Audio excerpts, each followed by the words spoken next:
Tensions are escalating inside Israel's political and security establishment following the controversial move to dismiss the head of Shin Bet, while drone strikes in Odesa challenge the prospects of a US-brokered ceasefire between Ukraine and Russia.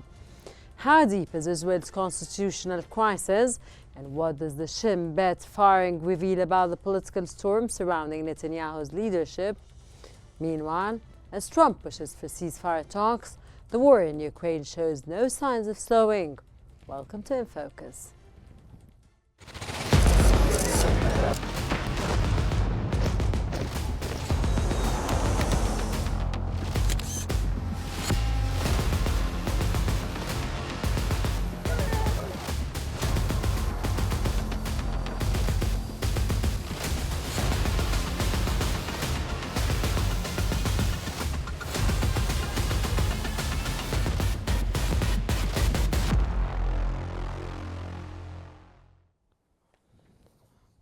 In a dramatic turn of events, Israeli Prime Minister Benjamin Netanyahu has moved to dismiss the head of the Shin Bet, Ronen Bar, a decision met with massive public outcry, legal resistance and fears of growing political interference in security institutions.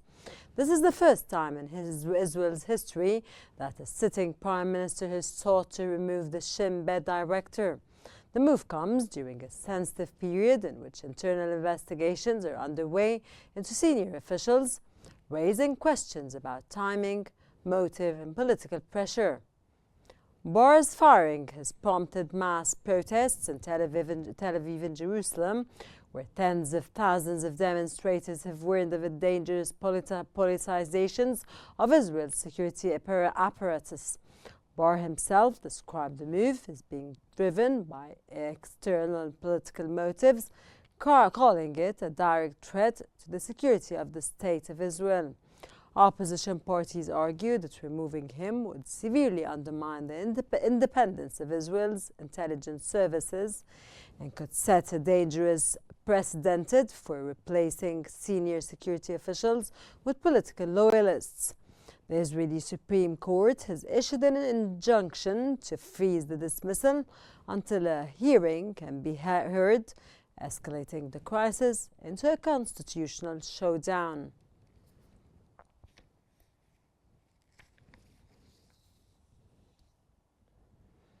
Providing more analysis about the most recent updates concerning these issues, joining us from Cairo, Dr. Ameni Sulaiman, Director of the Mediterranean Studies Institute at Alexandria University.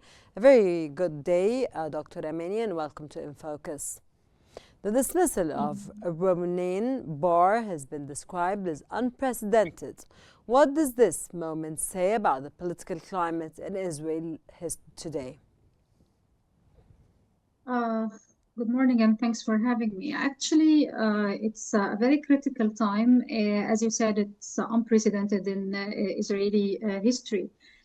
Even in 2004, when there was a very intense crisis also of trust and coordination between Avi Dikter and Ariel Sharon, Sharon did not fire Avi Dikter and he forced him to resign. But no previous prime minister of Israel has been doing any of what Netanyahu is doing today, firing the head of the most important security apparatus in Israel is a precedent, especially amid war, amid internal investigation, amid very political and military hard time. And the fact that Bar did not accept this, and he sent a lengthy letter to the hearing committee, and it was published in the Israeli media, it shows that it's not just there is mistrust between the two of them, but it has now been looking at the public as a judge between the two of them. It's a very intense political situation. However, we can see many of these actions that Netanyahu is doing without giving any importance to legal actions, to lawful actions. He's just doing what he sees as in his benefit. Okay, you mentioned the letter that Boris, of course, did apply for action to be taken. Boris' letter warns that his firing could jeopardize a sensitive investigation into Netanyahu's aides. How does this case reflect the intersection of intelligence and politics? Well, in political science, they always say that the political and civilian leadership over the military guarantees democratic practices. But what we have seen in Israel actually is telling us that this does not apply on all cases. Now we see that the Shin Bet is doing two investigations, one which has been going for more than a year and a half, which is the events leading to October 7th in general, and the current investigation about the Qatari funds to officials in Netanyahu's office and how it affected his decisions, especially regarding the first phase of the ceasefire and the negotiations. In his letter, Barr said that Netanyahu doesn't want the truth to be revealed. This is why he's removing him, and he's accusing him of not coordinating with the prime minister. Also in his letter, he said that Netanyahu forbid him from talking to other ministers or reporting to any other minister, even the ones related to his work in the cabinet. According to Barr's letter again, Netanyahu is trying to put only one channel through himself for the investigation to be revealed. He doesn't want Barr and his men in the Shin Bet to reveal any information to any minister, to any other legal or governmental official in Israel, which says that Netanyahu knows that the investigation is going to a place he doesn't want to be revealed. Okay, public reaction has been overwhelming with tens of thousands protesting. Are we witnessing a broader crisis of democratic confidence in Israel? Yes, because this is not the only thing that has been going, that it doesn't align with democratic practices. Last week, we have seen Itmar Ben Gvir coming back to the coalition, coming back to the government after a few months of his resignation. The Attorney General of Israel said this act was unlawful, it was illegal, it shouldn't have been done this way. But anyway, the Knesset voted unanimously to bring him back to his seat.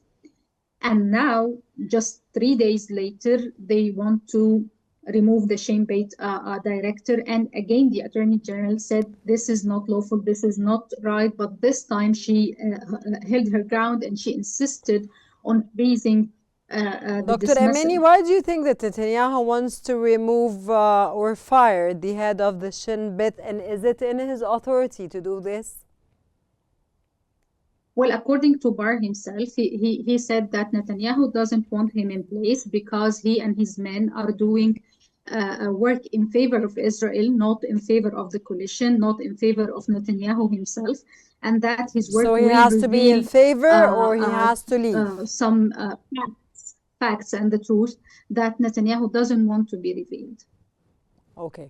Former judges and legal experts have warned of a slide toward authoritarianism or even civil unrest. Do you think the legal system can withstand this pressure, especially at this time when Israel is, of course, I don't know what to describe as Israel at this point at all? Well, it can sustain this or swallow this just because of its time of war. It's a well-played game all the time that we are in a crisis. You know, a couple of days ago when Netanyahu resumed war, it was the same day of the hearing of his tribunal of corruption.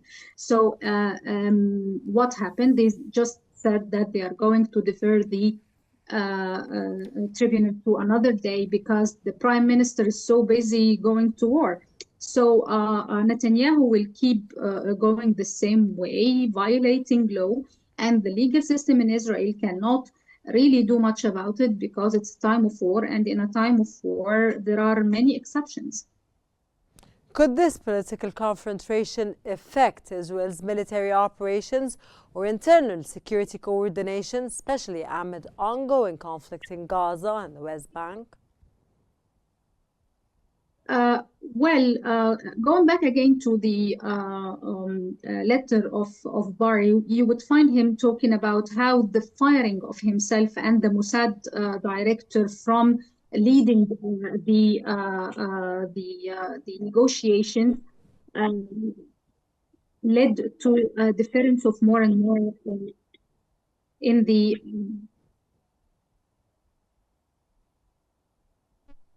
Dr. Amini? Yes. Okay. Once again, so it's been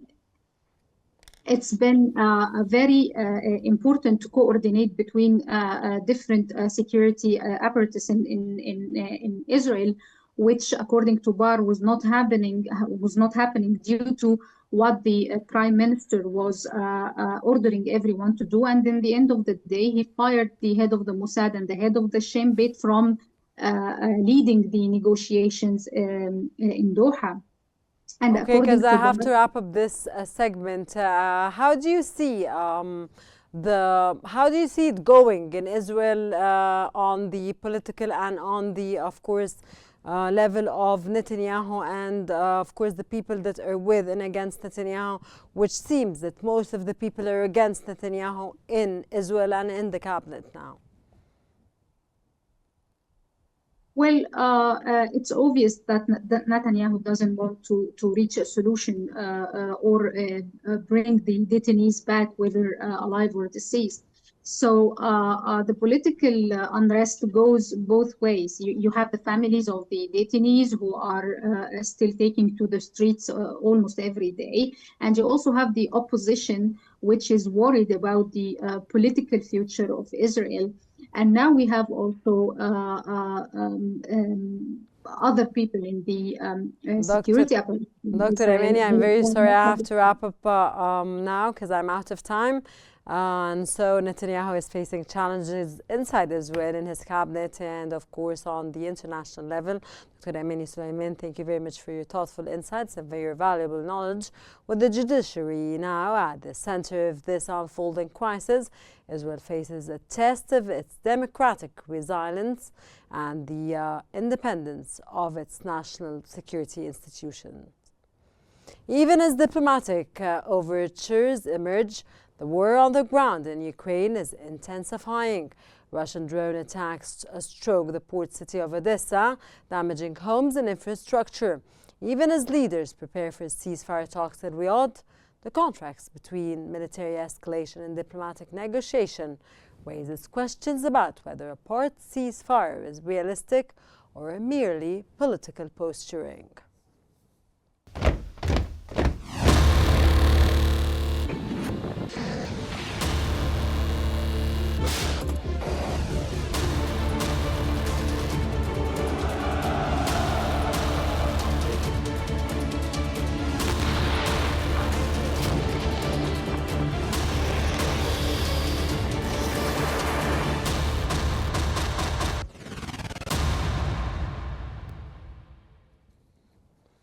As Moscow and Kiev prepare for US-mediated talks, Russian drones have targeted Odessa and central Ukraine, including attacks on residential buildings, infrastructure, and a shopping mall. The Kremlin insists its strikes exclude energy infrastructure, in line with the 30-day partial ceasefire agreed in principle. However, Ukraine claims Russia continues to hit civilian and energy-related sites, while Moscow accuses Kyiv of violating the pact with attacks on Russian oil depots. Meanwhile, discussions are set to resume in Saudi Arabia, where Russian, Ukrainian, and US delegations will separately meet to explore terms for a broader ceasefire and security guarantees.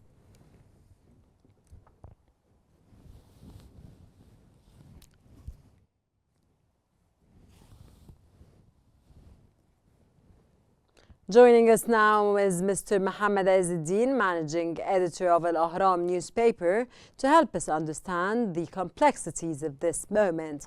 Mr. Mohammed, welcome and a very good day, sir, to join us in our program In Focus.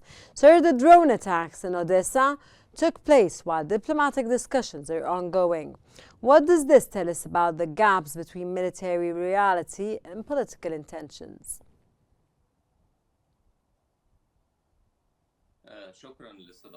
Thank you so much for having me on Qnews. Of course, I would interpret this as a tactical move aiming at achieving a military victory or impose the de facto waiting for negotiations. This means that the mutual air strikes between Moscow and Kiev, both administrations are keen on achieving as much victories and gains as possible and mobilizing political and popular support, as well as establishing the situation on ground, reaching the negotiation phase. The negotiation phase, there are influential factors to impact this phase. For Russia, they include Ukraine not going to NATO and obtaining and maintaining the territories gained by taken over by Russia. In addition, Ukraine also have some requests and demands of support and joining the European Union and the NATO, as well as not giving up any land.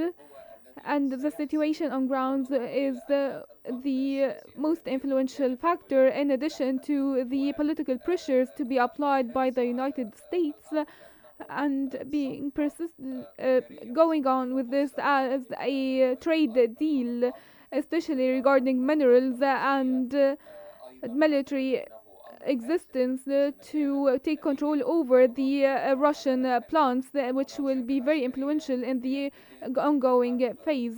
These attacks are an extension for a 3-year war, and now we are entering the 4th year, so I think it's very natural and normal, but focusing on these attacks before the negotiations means that there is a desire from both parties to obtain more land before the negotiations. Okay, Chair, can I move to another point? Trump has been positioning himself as a mediator and has proposed the U.S. role in safeguarding Ukraine's energy infrastructure. Could this be seen as constructive or controversial, sir?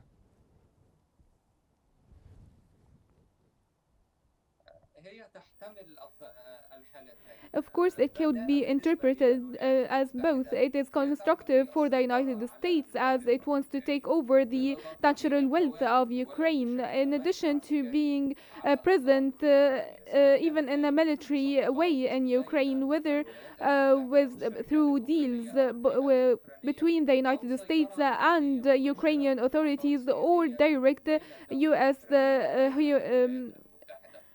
control.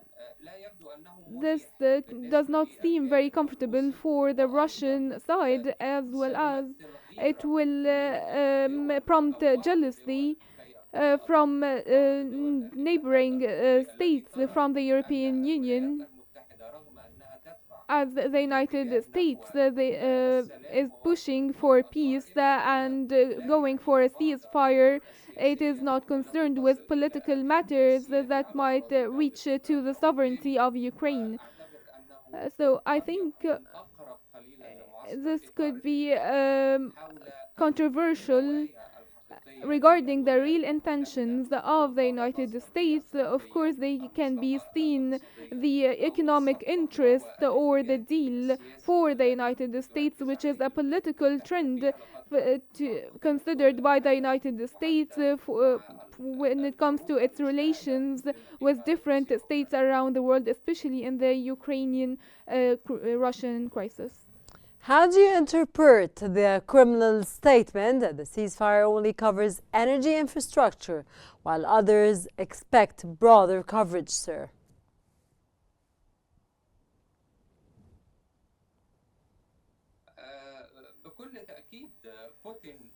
Of course, Putin here has a more accurate measure or more wisdom, because if he knows if there is a truce or a ceasefire and the US support is resumed from tactical side to Ukraine, in addition to increasing the military existence, this will be a rebuilding to the Ukrainian forces, and therefore the continuation of the strategic threat to Russia, whether on the long term or the medium term. So I think Putin here is keen on not um, getting in the way to an agreement until his demands are met. If Ukraine does not meet the demand of Russia regarding taking control over lands and maintaining the Russian control over the Ukrainian lands, and what he's talking about regarding some Ukrainian troops giving up in Donetsk and other regions, in addition to not joining the NATO. These are the breaking points for Putin. He also talked about not attacking energy plants. It is, of course, an expression of well intention, but Russia are still standing by their basic demands, which are maintaining the lands and not threatening Ukraine or their allies to the existence of military presence of Russia on some lands.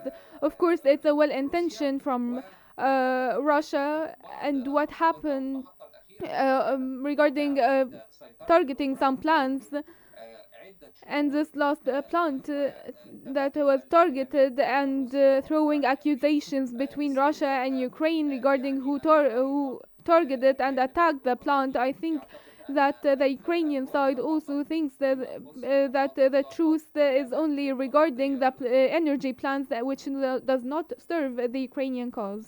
Sir, with both sides accusing the other of violating the ceasefire, are we seeing a breakdown in trust before talks even begin?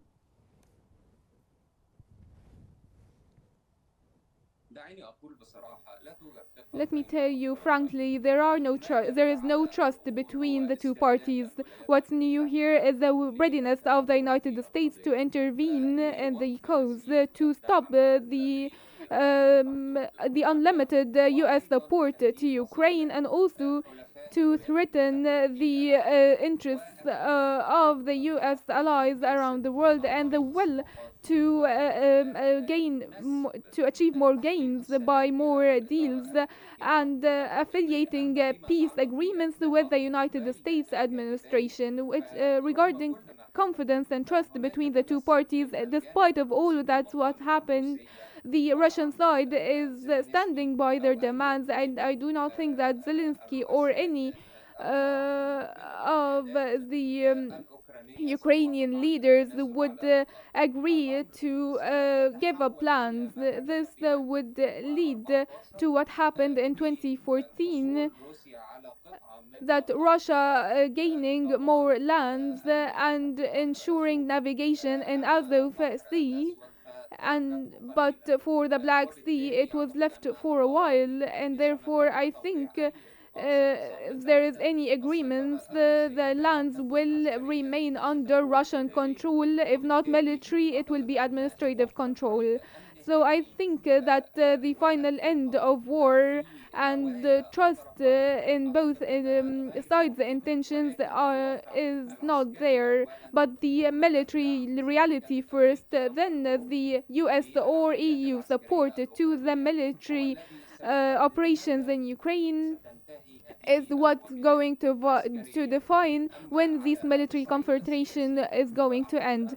On the political horizon, I think that both sides are holding on to their perspectives, but what's more closer to reality is the Russian presence in the regions that they have already control over, and they claim that they are strategic to Russia. Mr. Mohammed Azzeddin, thank you very much for joining us. As diplomats meet in Riyadh, the reality on the ground in Ukraine continues to complicate efforts for peace. Whether a ceasefire will hold remains to be seen, but the stakes are high. From the politicization of Israel's security agencies to the fragile hope of a Ukraine ceasefire, today's episode reveals how conflict, diplomacy and internal politics are shaping global headlines. We'll be watching closely and keeping it all in focus. See you next time.